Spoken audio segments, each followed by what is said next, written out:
hikmah. Bermacam-macam pengertiannya hikmah ini. Ada yang mengatakan ilmu, ada yang mengatakan ilmu dan amal, ada macam-macam. Cuma yang dimaksud di sini adalah hikmah itu halatun lin nafsi biha yudrikus shawab anil khata'.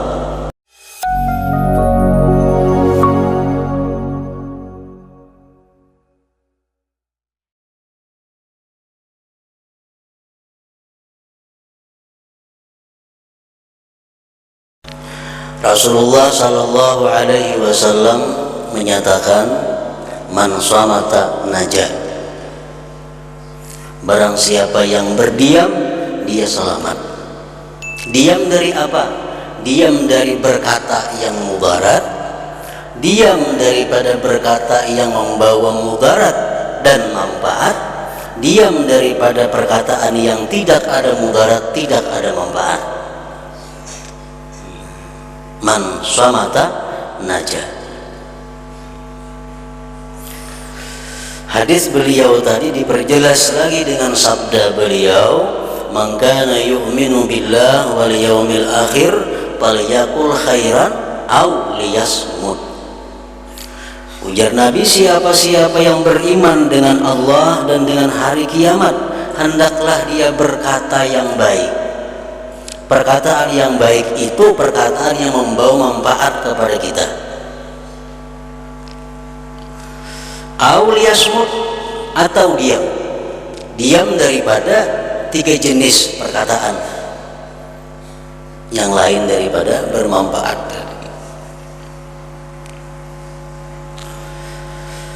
Rasulullah sallallahu alaihi wasallam bersabda lagi, rahimallahu abdan takallama baghanima aw sakata fasalima. Ujar Nabi kita, Allah sayang seorang hamba, Allah sayang kasih kepada seorang hamba yang berbicara dia dapat untung, yang berbicara dia dapat pahala, atau dia berdiam dia selamat daripada dosa. Perkataan apa yang kita disuruh diam?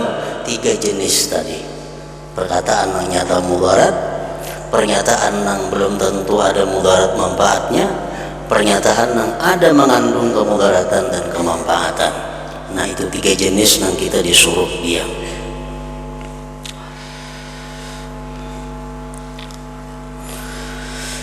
Beliau bersabda lagi, ala ukhbirukum bi aysaril ibadah wa ahwaniha 'alal badan as-samtu wa husnul khuluq. Hakun laja Nabi kan kepada hakan ibadah yang paling nyaman. Awak adalah apa? Apa ibadahnya? Diam. Berdiam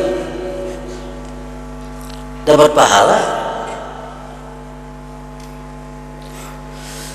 Ibadah yang paling mudah, ibadah yang paling ringan atas awak kita, atas badan kita adalah diam dan baik budi pekerti.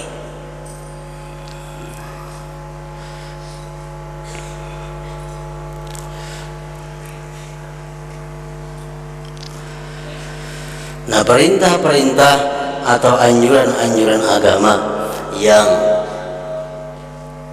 menyuruh untuk diam itu kada sulit dilakukan bagi orang-orang yang diciptakan Allah pendiam. Ada sulitnya. Ini orang model parut dah pendiam orangnya. Tapi ini sangat sulit dilakukan bagi orang yang lantih suka bepandir. Sulit diam itu. Beruntung orang-orang yang diciptakan Allah pendiam. Kenapa? Semacam ini dahulu kada melatih diri untuk diam itu. Keuntungan orang diam ini, pertama, ini kada banyak dihisap di akhirat dengan kata-katanya. Yang kedua, orang yang diam ini mudah untuk menyendiri, mudah untuk berkhalwat. Orang yang pendiam itu mudah untuk berkhalwat. nya kada mau rasa sepi, kesepian, kada mau orang pendiam tuh, nya sepi berdahulu sudah. Nah orang-orang nang pamandir, nang lantih ini nang mau sunyi. Kenapa? Bahan banyak percaya dikalawarakan kawan kada ada. Lalu pas itu kamari jadi kawan ada orang singgah pandir. Kebanyakan nah pikiran macam-macam dikalawarakan, nah mandang ada kada ada. Lalu sunyi sepi.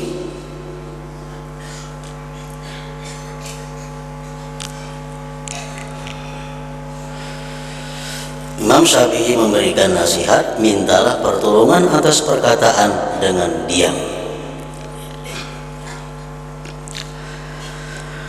Dan atas mencari pemahaman dari berpikir. Kalau hendak mencari paham, berpikir. Hendak memahami kitab, berpikir. Hendak memahami satu masalah, berpikir. Hendak memahami hakikat sesuatu perkara, berpikir. Dan atas mencari pahaman dengan berpikir. Dan Asy-Syafi'i rahimahullah berkata pula, sihatnya pandangan pada urusan-urusan adalah keselamatan dari tipu daya.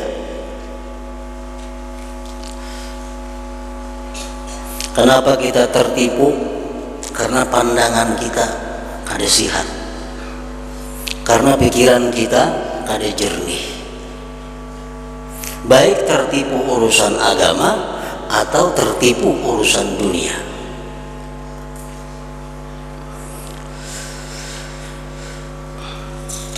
Dan keteguhan dalam pendapat adalah keselamatan dari keteliduran dan penyesalan. Dan pertimbangan dan pikiran dapat membuka bacaannya. Pertimbangan dan pikiran dapat membuka kehati-hatian dan kecerdasan. Maka itu pertimbangan dan pikiran dapat membuka kehati-hatian dan kecerdasan. Orang yang mempertimbangkan sesuatu perkara lalu memikirkan perkara itu, maka membuka akan kehati-hatian dan kecerdasannya. Dan musyawarah dengan orang yang ahli hikmah adalah ketetapan pada jiwa dan kekuatan pada penglihatan hati.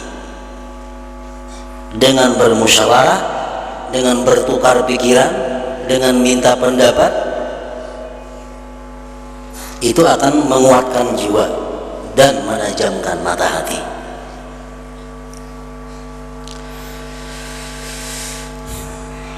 Imam Syafi'i masih berkata, maka pikirlah sebelum kamu mencita-cita.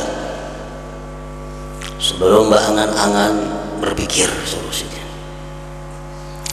Dan pikirkanlah sebelum kamu menyerang. Artinya sebelum kamu maju berpikir. Dan bermusyawarahlah sebelum kamu maju, sebelum kamu melangkah kepada sesuatu perbuatan.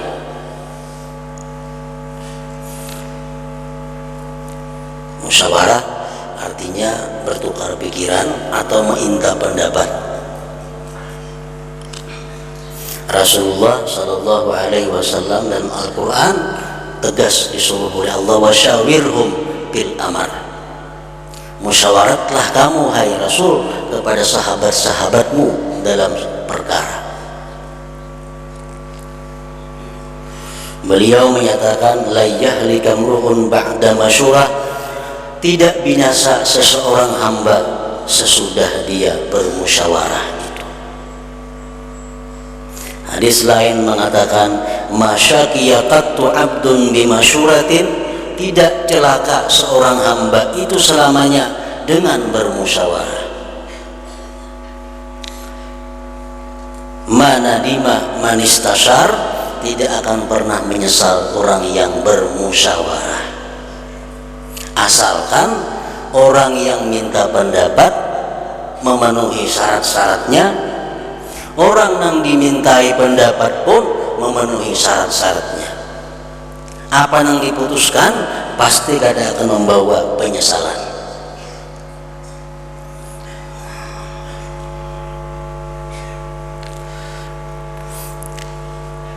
Jadi sebelum kita minta pendapat kepada seseorang, kita mesti mengetahui dulu orang itu apakah patut untuk dimusyawarah atau kada. Apakah pada diri orang itu cukup syarat untuk jadi mustasyar, jadi orang yang memberi saran, jadi orang yang memberi petunjuk. Nah, itu yang perlu kita ketahui. Imam Sufyan Ats-Tsauri mengatakan, liyakun ahlu masyuratika ahla taqwa wal amanah. Itu syarat pertama. Orang yang engkau musyawarahi itu mesti takwa dan amanah. Itu syarat mutlak. Baik yang kita musyawarahkan urusan dunia atau kita musyawarahkan masalah agama, syarat mutlak yang dimusyawarahi itu orangnya takwa dan amanah.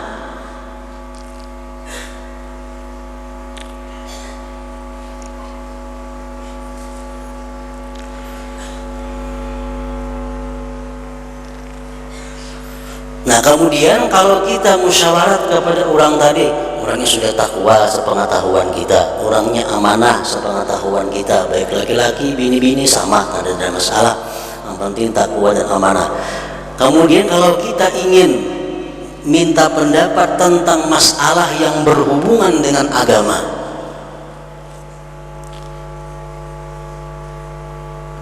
minta pendapat masalah, misalnya minta pendapat tentang hari perkawinan, pemilihan yang bagus, tentang nama anak, siapa yang bagus, tentang hari ini apa yang bagus. Nah, masalah-masalah yang berkaitan dengan agama. Itu orang yang dimusyawarati itu syaratnya adalah ayyakuna aliman dayyina, bahwa dia itu orang yang alim dan orang yang memegang teguh agamanya. Nah, jadi kalau nang berbau agama, masalahnya itu kita minta pendapat, satu kepada orang yang bersifat takwa dan amanah, kedua dia memang alim dan teguh dalam pendirian agamanya. Nah, itu cukup dimintai pendapat untuk urusan masalah agama. Nah, kalau masalah dunia, karena musyawarat ini kita disuruh bukan hanya masalah agama, masalah dunia pun disuruh musyawarah. Masalah dunia macam apa?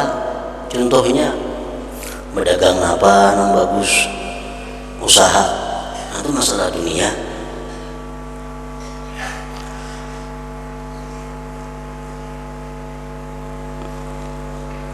Apakah baik berumah aja kah, baik bernurih aja kah, baik berdagang kah, berdagang apa yang bagus digawi. Nah, itu minta musyawarah kepada siapa orangnya. Syarat yang pertama orangnya mesti takwa dan amanah, tadi mutlak sudah. Yang kedua, ayyakuna akilan mujarriba, bahwa orangnya itu cerdik, berakal dan teruji. Orangnya sudah teruji. Orangnya itu bertani, wah, dagang, ya juga, menurih untuk hargata, ya juga. Nah, jadi kalau kita nak bertakun usaha, pas itu, nah apa yang bagus usaha saat ini? Karena sidin itu berpengalaman dan macam-macam usaha. Nah, bila bertakun berdagang apa yang baik, bertakun ke tuan guru, salah alamat itu. Kalau dukun maginnya lagi, kayaknya baik dukunnya gini sugih sudah. Kayaknya tahu dagang apa yang baik. Jadi urusan dunia, ya Nabi, antum a'lam bi dunyakum, ikan lebih tahu urusan dunia, cari yang ahli dalam bidang dunia. Nah orangnya itu sudah teruji macam-macam usaha dijalaninya. Nah situ datangi kalau urusan bertakun masalah dunia. Nah kemudian orang yang dimusyawarati ini, orang yang dimusyawarati ini dia ada kewajiban, ada kewajiban. Yang pertama kewajibannya apa? Orang yang dimusyawarah ini an la yabsuwa mastusyira bihi li'annahu sirrul mustasyir, bahwa dia tidak boleh membuka, kada boleh membuka yang dimusyawarahkan padanya, karena itu merupakan rahasia orang yang minta pendapat. Kada boleh dibuka. Walau lawan bini kada boleh dibuka.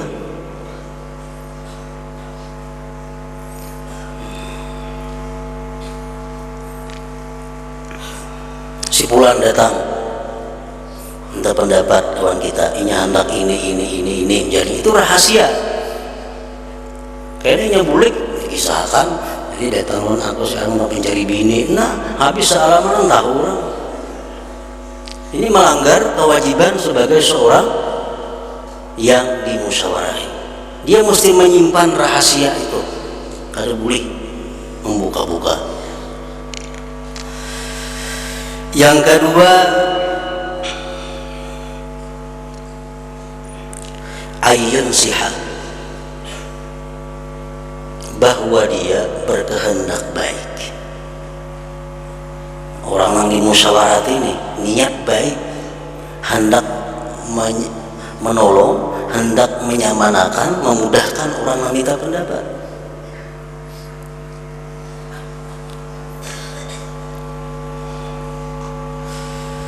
Yang ketiga, ayatawaffa sidqa, bahwa dia berijtihad mencari kebenaran. Nah jadi orang yang dimusyawarati ini kada gampang, ada sembarang baik-baik kada mau. Mesti yatawakha sidqa, berpikir, berijtihad apa yang terbaik bagi orang ini.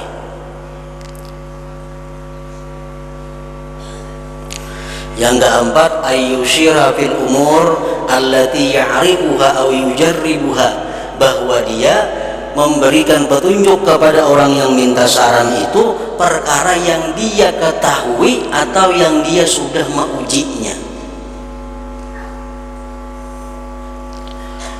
Ia sudah menguji atau ia mengetahui, nah itu yang diberikan petunjuk.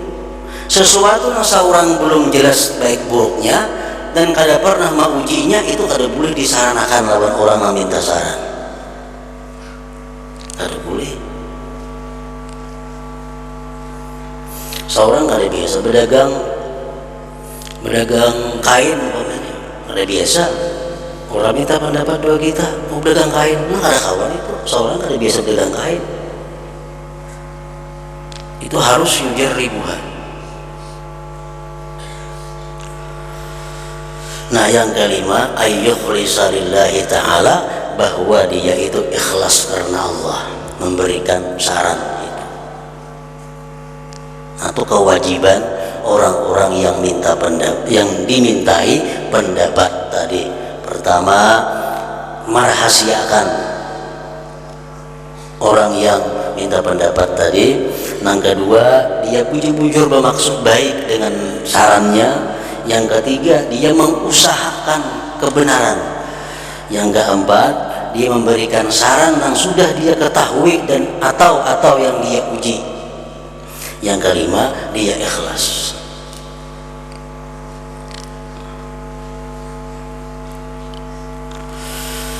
Nah kemudian, supaya apa yang jar Nabi tadi, manadima manistasar, kada menyesal orang yang musyawarah, kada menyesal orang yang minta pendapat, itu kalau memenuhi persyaratan. Orang yang minta pendapat pun ada juga syarat-syaratnya meminta saran. Yang pertama, syaratnya orang yang minta pendapat itu bahwa dia mengalami satu keraguan dalam masalah yang ia hadapi.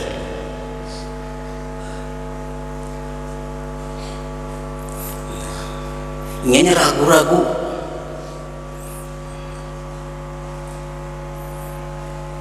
Nah, disitulah dia minta pendapat. Kalau seorang sudah ada ragu-ragu, sudah ini aja, tak sudah misal A ditentukan, ada perlu musyawarah lagi buat apa? Jangan memakai juga saran orang.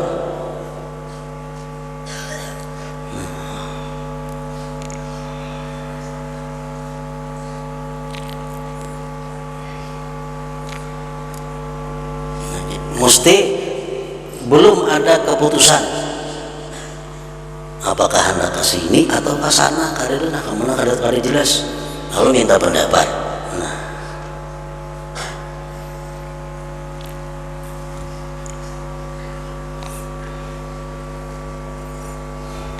yang kedua, dia tidak menyebutkan pendapat orang lain kepada yang dimintainya pendapat itu.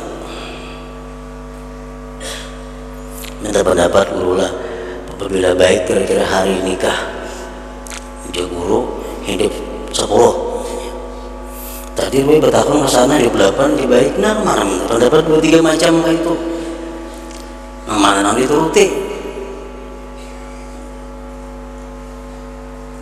Nah, jangan mengisahkan saran orang di hadapan orang yang kita mintai pendapat.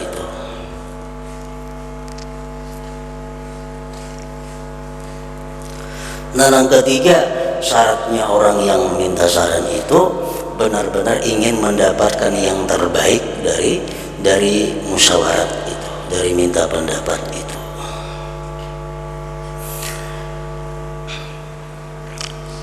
Jadi perbedaan antara kita minta restu lawan minta pendapat itu lain.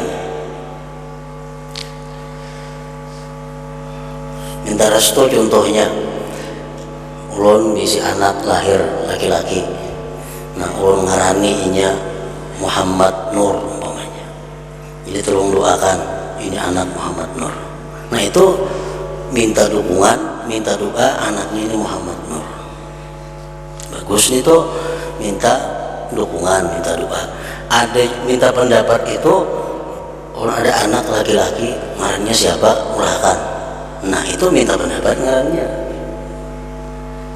minta ulahkan. Jangan dibari ada apa rencana ngaran Muhammad Nur dia pulang. Nah, itu ngarannya ampun seorang itu. Nah iyanya apa yang minta pendapat, ampun seorang itu dikajal itu.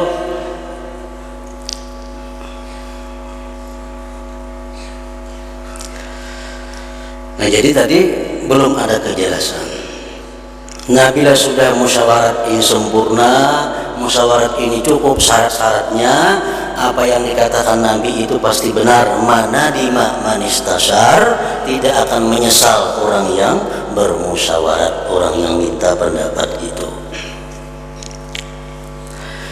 Asy-Syafi'i juga berkata, Imam Syafi'i berkata lagi rahimahullah, perbuatan utama itu ada 4, yaitu yang pertama hikmah.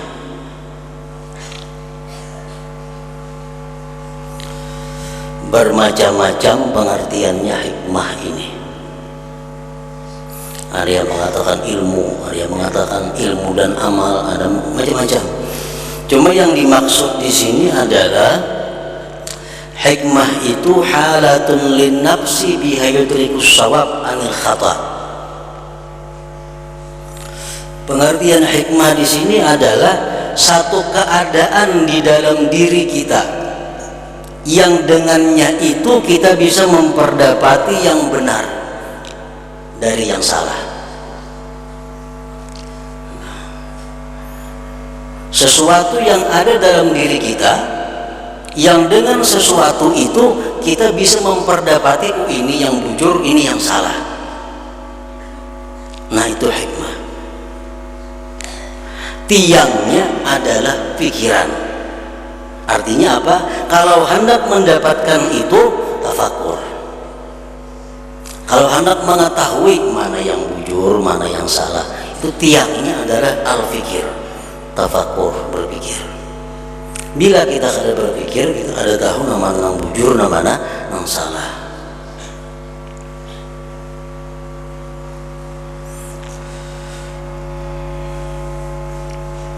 Yang kedua, iffah.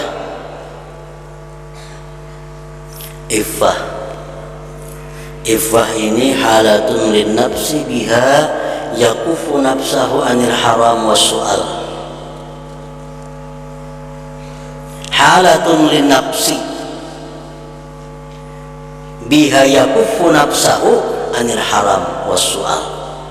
Sesuatu yang ada dalam diri kita, yang dengan sesuatu itu kita bisa mencegah perbuatan yang diharamkan dan bisa mencegah daripada minta-minta.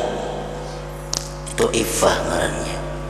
Orang yang afif, orang yang bersifat iffah, dia akan bisa menjaga dirinya daripada yang dilarang Allah, dan dia menjaga dirinya daripada minta-minta kepada orang lain, mengemis kepada orang lain. Nah, iffah itu adalah termasuk perbuatan kelakuan yang utama. Perempuan yang bisa menjaga dirinya disebut afifah. Kalau laki-laki afif, artinya dzu iffah, orang yang punya sifat iffah itu.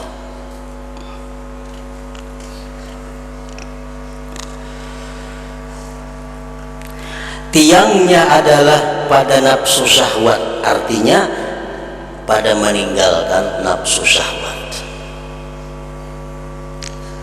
Iffah bisa kita dapat, tapi tiangnya mesti meninggalkan keinginan nafsu dan syahwat. Orang yang dikendalikan nafsu dan syahwat kada akan bisa mencegah dirinya dari yang diharamkan Allah. Orang yang kada bisa mengendalikan nafsu syahwatnya kada akan bisa menahan diri daripada minta-minta. Jadi kalau hendak dapat sesuatu yang tadi disebut hikmah, tafakur, sesuatu yang mulia yang ingin kita dapati iffah, mestinya kita meninggalkan nafsu dan syahwat. Bila kita mau mengendalikan nafsu kita, syahwat kita, sifat iffah itu gampang didapat.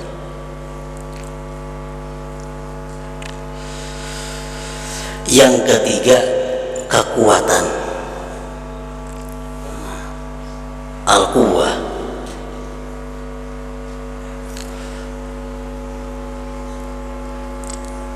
Allah suka orang mukmin yang kuat.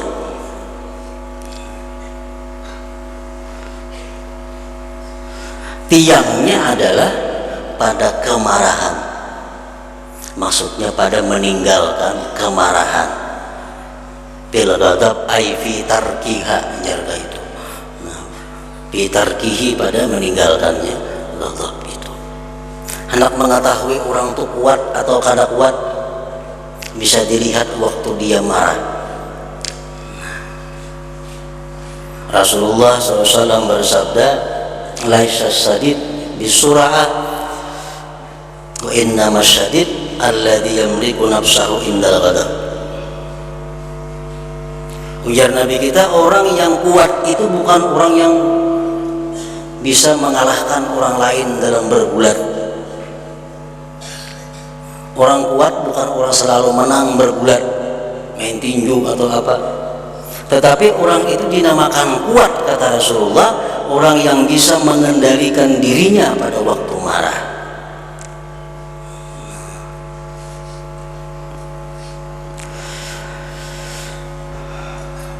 Jadi untuk mendapatkan perbuatan atau kelakuan yang bernama kekuatan tadi, tiangnya adalah pada meninggalkan kemarahan yang di luar syara.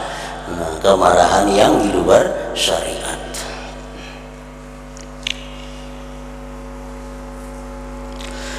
Yang keempat, perkara perbuatan atau kelakuan yang utama adalah adil.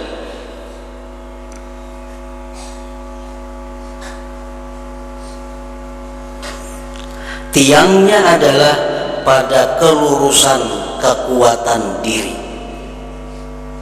Maksudnya kemampuan mengendalikan nafsu dan amarah di bawah syarah. Bila kita mampu mengendalikan nafsu kita, mengendalikan amarah kita di bawah kendali agama, maka kita akan dapat adil. Orang yang kada punya marah, kada akan bisa adil. Orang yang bisa adil itu orang yang mampu mengendalikan kemarahannya dan kehendak nafsunya, dikendalikannya supaya kada lepas daripada syarah. Adil artinya menempatkan sesuatu pada tempatnya. Menempatkan sesuatu pada tempatnya. Memberikan sesuatu kepada yang berhak, kada memberikan sesuatu kepada yang kada berhak. Marah kepada orang yang berhak dimarahi, sayang kepada orang yang berhak untuk disayangi. Nah, bila kau macam itu, ngarannya adalah adil. Itu bisa kita dapat kalau kita bisa mengendalikan nafsu dan amarah kita di bawah kendali agama. Karena dengan sebab kita marah kepada seseorang, marah kita kada terkendali, kita bisa mencegah hak orang itu. Bisa kita kada berinya, karena itu aku sarik lawan inya. Nah, akibat sarik nang bukan di bawah kendali agama.